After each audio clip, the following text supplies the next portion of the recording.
एक ऐसी खतरनाक ड्रग जो दुनिया भर में लोगों की जिंदगी तबाह कर रही है। इसको इस्तेमाल करने वाले लोग ज़ॉम्बी बन जाते हैं। ये ड्रग अब तक हजारों लोगों की जान ले चुकी है।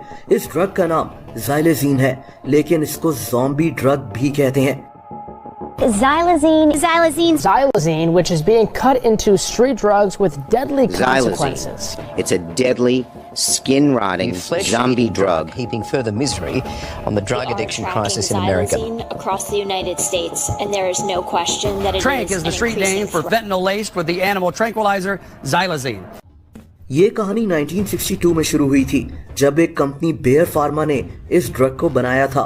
ये एक नींद की दवाई के तौर पर इंट्रोड्यूस करवाई गई, लेकिन इस पर पाबंदी लग गई। दोस्तों, इसकी वजह ये थी कि ये दवाई इंसान के लिए इंतहाई खतरनाक थी। इससे इंसान का नर्वस सिस्टम तबाह हो सकता था। अब असूलन तो इस दवाई को वहीं खत्म हो जाना चाहिए था, लेकिन ऐसा हुआ नहीं।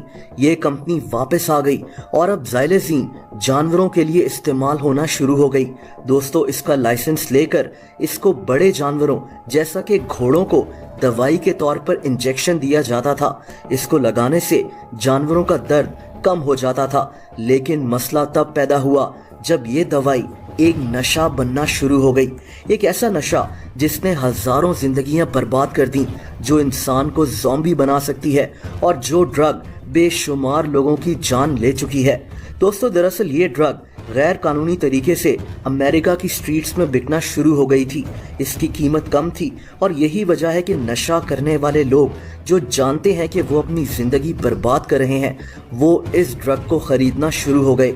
दोस्तों, ये ड्रग इंसान के दिमाग की एक्टिविटी, ब्लड प्रेशर और हार्ट रेट को लो कर देती है। लेकिन इसको ज़ॉम्बी ड्रग क्यों कहा जाता है? पहली बात तो ये है कि इस ड्रग को इस्तेमाल करने वाले लोग ज़ॉम्बीज़ की तरह नजर आ रहे होते हैं। इनके चलने का स्टाइल, इनका चेहरा, सब कुछ। लेकिन बात यहाँ ख़त्म नहीं होती। दरअसल इस ड्रग को इस्तेमाल करने वाले लोगों के जिस्म सड़ना शुरू हो जाते हैं, जैसे इनके जिस्म को कोई अंदर से खा रहा हो।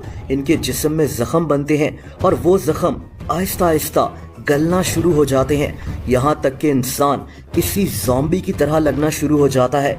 ये ड्रग इंसान के टिश्यूज़ को गलाना शुरू कर देती है, इसीलिए इसको ज़ॉम्बी ड्रग कहा जाता है। आखिर में या तो इंसान मर जाता है या फिर इससे अपने जिस्म के किसी अज़ा को कटवाना पड़ता है। दोस्तों, अमेरिका में जब लोग सड़कों पर अजीब हरकतें करते देखे गए, जैसे कोई ज़ॉम्बीज़ सड़कों पर चल रहे हों, और जब लोगों के जिस्म गलने सड़ने के केसेस सामने आए, तो मीडिया ने इस खबर को उठाना शुरू कर दिया और तब जाकर पता चला कि कैसे गैर कानूनी तरीके से इस ड्रग को लोगों तक पहुंचाया जा रहा है। दोस्तों, रिसेंटली इंग्लैंड में भी एक ऐसा केस सामने आ गया, जब कार्ल रॉबर्टन नाम का एक 43 साला आदमी ज़ाइलेज़ीन इस्तेमाल करने की वजह से मर गया था। यही वजह है कि अब दुनिया में कई मुल्क इसको रोकने के लिए इक़दामात उठा रहे हैं। अमेरिका में इसको एक ख़तरा करार देकर इस पर मुकम्मल तौर पर पाबंदी लगा दी गई है। वहाँ पुलिस इसको बेचने वालों के खिलाफ सख्त एक्शन भी ले रही है, लेकिन इसका ये मतलब नहीं है कि इस ड्रग का इस्तेमाल रुक गया है। अमेरिका में और कई दूसरे मुल्कों में लोग इस जानलेवा ड्रग को इस्तेमाल कर रहे हैं और अपनी ज़िंदगी बर्बाद कर रहे हैं। दोस्तों, अफसोस ये है कि हमारे मुल्क में भी ड्रग्स लेने वालों की तादाद बढ़ती जा रही है। स्कूल्स, कॉलेजेस और यूनिवर्सिटीज़ में भी ऐसे लोग ना सिर्फ अपनी ज़िंदगी तबाह करते हैं, बल्कि अपनी फैमिली की ज़िंदगी भी बर्बाद कर देते हैं। ज़ॉम्बी ड्रग आज दुनिया के लिए एक चैलेंज बन चुका है, लेकिन इस पर काबू पाने की भी कोशिशें हो रही हैं।